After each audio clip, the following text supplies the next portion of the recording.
اسلام نے تو عورت کو عزت دی ہے. عورت کی یہ عزت ہے کہ آپ اسے جو ہے وہ بے پردہ کر کے تو پبلک کے سامنے پیش کرنا شروع کر دیں.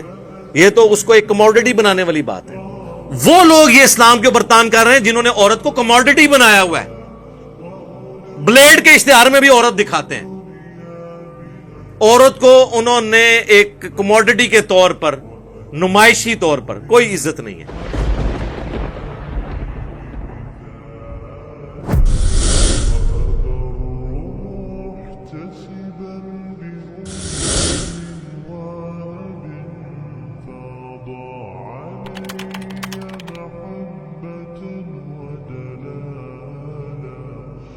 اب وہ آیت آ رہی ہے جو عورتوں کے گلے سے بڑی مشکل سے نیچے اترتی ہے، لیکن اگر اس کا پازیٹیو پہلو دیکھا جائے تو یہ عورتوں کی عزت افزائی ہے اس آیت کے اندر. وہ سورۃ النساء کی آیت نمبر ہے 34. الرجال قوامون علی النساء. مردوں کو ہم نے حاکم بنایا ہے عورتوں کے اوپر. حاکم کا یہ مطلب نہیں ہے کہ وہ غلام ہے، یعنی مرد اور عورت مل کر ایک خاندانی ادارے کو وجود دیتے ہیں اور اس ادارے کا سربراہ مرد ہے. سر کسی بھی ادارے کا ایک ہی سربراہ ہو سکتا ہے، دو تو ہو ہی نہیں سکتے. وہ تو اللہ تعالیٰ نے سورہ بنی اسرائیل میں فرمایا کہ اگر اللہ کے، سورہ انبیاء میں، اگر اللہ کے ساتھ کوئی اور الہ ہوتا تو زمین و آسمان میں فساد برپا ہو جاتا. ایک وقت میں ایک ہی جو ہے نا وہ مینیجر ہو سکتا ہے. ہاں ڈپٹی مینیجر آپ جتنے مرضی رکھ لیں، جو جی ایم ہے یا مینیجر ہے وہ ایک ہی ہوگا جو پورا اس کو دیکھ کے چل رہا ہوگا. اس اعتبار سے مرد عورتوں پر حاکم ہے. ہیومن ڈگنیٹی میں دونوں برابر ہیں، بلکہ اسلام میں تو بعض اوقات ہیومن ڈگنیٹی میں عورتیں آگے بڑھ جاتی ہیں. صحیح بخاری اور مسلم دونوں میں حدیث ہے، ایک شخص نے عرض کیا اللہ کے محبوب صلی اللہ علیہ وآلہ وسلم، مجھ پہ سب سے زیادہ حق اس دنیا میں میرے قریبی رشتہ داروں میں سے کس کا ہے؟ فرمایا تیری ماں کا. دوسری بار پوچھا، فرمایا تیری ماں. تیسری بار پوچھا، فرمایا تیری ماں. چوتھی بار فرمایا تیرا باپ. یعنی 4 حق میں سے پہلے 3 حق ماں کو. تو یہاں پہ تو عورت آگے نکل گئی. پھر سنن نسائی میں حدیث ہے، جنت تیری ماں کے قدموں کے پاس ہے. یعنی یہ نہیں ہے کہ وہ فزیکلی وہاں پہ، مراد ان کی خدمت سے.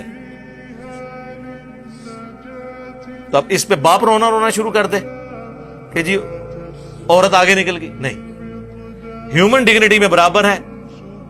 بعض جگہ پہ مرد کو اللہ تعالیٰ نے کسی معاملے میں اوپر کیا ہے اور کسی جگہ پہ عورتوں کہ مردوں کو اللہ نے عورتوں پر حاکم بنایا ہے. لیکن حاکم کا مطلب ہے کہ ان کی خالی پریویلیجز نہیں ہیں، رسپانسبلٹیز ڈال دی ہیں. یہاں پہ کوئی حاکم بنتا ہے وہ سمجھتا ہے کہ میں اب یہ سارے میرے غلام ہیں. حاکم کا تو مطلب ہے پھنس گیا.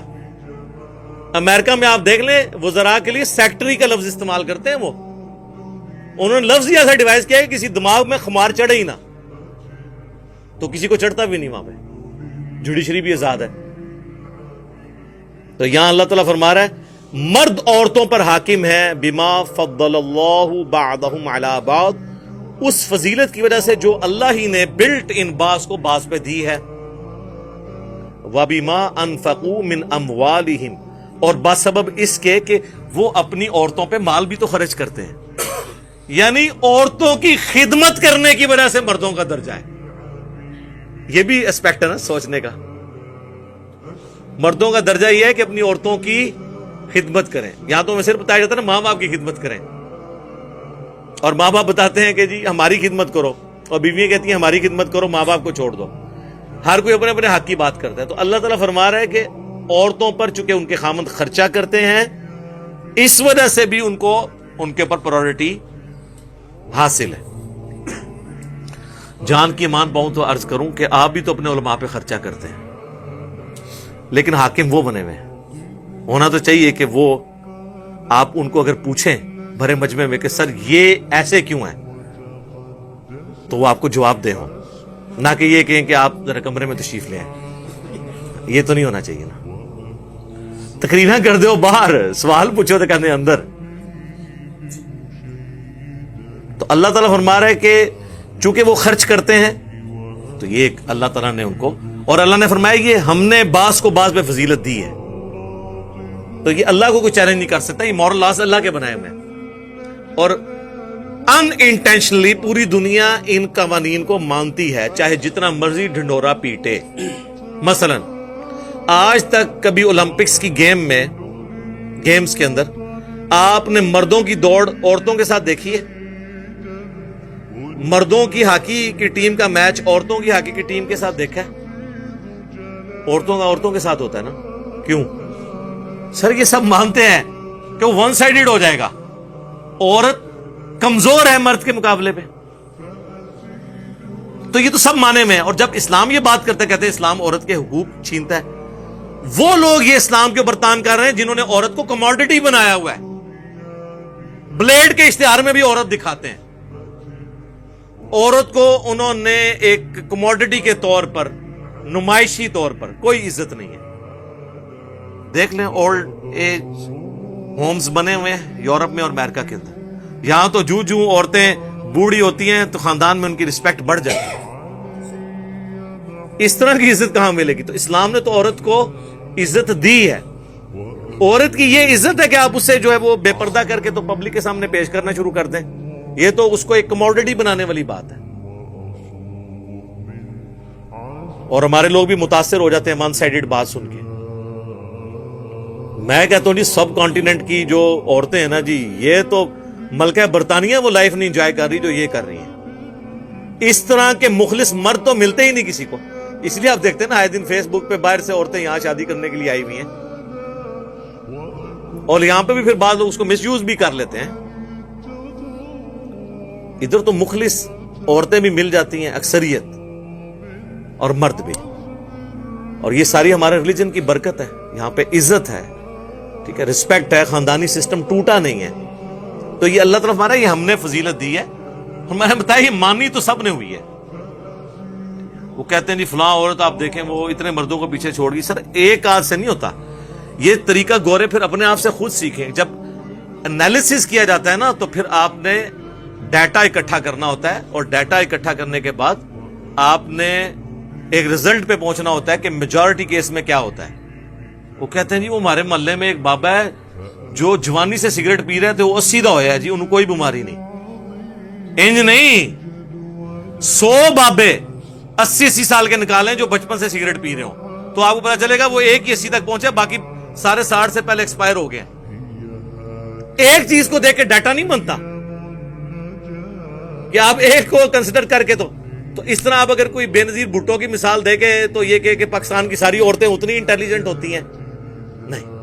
اوور آل عورت جو ہے وہ اپنے, قرآن میں تو یہاں تک ہے, اس کے اوپر بھی لوگ اعتراض کرتے ہیں. سورہ زخرف میں اللہ تعالیٰ نے فرمایا کہ یہ اللہ کے لیے بیٹیاں تجویز کرتے ہیں, جبکہ عورت کو تو اللہ نے ایسا بنایا کہ وہ جھگڑے کے وقت اپنی گفتگو بھی صحیح طریقے سے کنوے نہیں اگلے کو کر سکتی. وہ کہتے ہیں نہیں قرآن میں اتنی عورت کی توہین آئی ہوئی ہے. سر بے نظیر سے زیادہ کانفیڈنٹ لیڈی میں نے نہیں دیکھی. مجھے کئی سینئر آرمی کے آفیسرز نے بتایا کہ باقی پرائم منسٹرز کا تو ہمیں نہیں پتا, لیکن جب بے نظیر پرائم منسٹر تھی نا تو ہم پوری اپنی وہ پریزنٹیشن تیار کر کے آتے تھے, اور اس کی اتنی یاداشت تھی کہ وہ جب پریزنٹیشن دیکھتی تھی نا تو کہتی تھی 3 سلائیڈ پیچھے جاؤ, فلاں جگہ یہ کاما غلط ڈالا ہوا ہے, یہاں پہ سپیلنگ غلط ہے, اس کا اس کے ساتھ ربط نہیں بن رہا.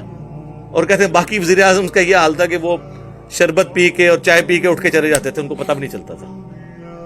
لیکن اسی بے نظیر کو میں نے جیو کے پروگرام جواب دے کے اندر دیکھا ہے کہ جب اس سے اس کے بھائی کے قتل کے بارے میں پوچھا گیا تو وہ اپنے جذبات پہ قابو نہیں رکھ سکی, وہ اپنا مائک اتار کے اٹھ کے چلی گئی. اسے بولا ہی نہیں جا رہا تھا کہ آپ پرائم منسٹر تھی اور آپ کے دور کے اندر آپ کے بھائی کا قتل ہو گیا, تو اسے اپنے جذبات پہ قابو نہیں رہا, حالانکہ اتنی کانفیڈنٹ لیڈی. تو اوور آل عورت کو اللہ نے کمزور بنایا ہے, رقیق القلب بنایا ہے. آپ دیکھیں عورتوں کو رونا جلدی آتا ہے بچوں کی طرح ایز کمپیئر ٹو مرد. کہتے ہیں مرد کو درد نہیں ہوتا, لیکن ہوتا ہے درد مرد کو بھی. ہاں لیکن اللہ نے اسے مضبوط اعصاب والا بنایا, اور یہی وجہ ہے کہ کبھی کوئی پیغمبر نہیں عورت بنائی اللہ نے, کیونکہ پبلکلی جا کے دعوت کا کام کرنا ہوتا ہے, دماغ پہ سٹرین لینا ہوتا ہے, تو عورتیں اس طرح کا سٹرین نہیں لے سکتی. مرد کو اللہ تعالیٰ نے اس حوالے سے مضبوط بنایا. باقی عورتوں کی جو ذمہ داری ہے وہ ساتھ اللہ نے فرما دی, فالصالحات قانتات حافظات للغیب بما حفظ اللہ تو نیک عورتیں وہ ہوتی ہیں جو اطاعت گزار ہوں، حفاظت کرنے والیاں ہوں مردوں کی غیر حاضری میں، یعنی اپنی عزت کی حفاظت کرنے والی اللہ کی حفاظت کے ساتھ. واللاتی تخافون نشوزہن، اور اگر تمہیں کسی عورت سے نافرمانی کا اندیشہ ہو، فعظوہن وہجروہن، تو پہلے انہیں نرمی سے سمجھاؤ، پھر انہیں الگ کر دو، فی المضاجع، اپنے بستروں سے، وضربوہن، اور پھر بھی باز نہ آئے تو ان کو مار بھی سکتے ہو، لیکن مارنا یہ نہیں کہ وحشیوں کی طرح مارنا ہے، جس طرح ایک چھوٹے بچے کو تھوڑی تنبیہ کے لیے مارنا ہے، اس پہ چہرے پہ نہیں مارنا، جسم پہ نشان نہیں پڑنا چاہیے.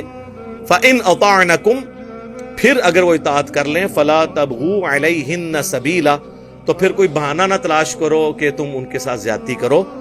ان اللہ کان علیٰ کبیرا، بے شک اللہ بھی تو بہت بلند ہے اور بہت بڑا ہے. یعنی اللہ کی اتنی بڑی کبریائی ہے، وہ بھی تو تمہاری نافرمانیوں سے درگزر کرتا ہے، تم بھی اپنی بیویوں کے معاملے میں درگزر کی روش اختیار کرو.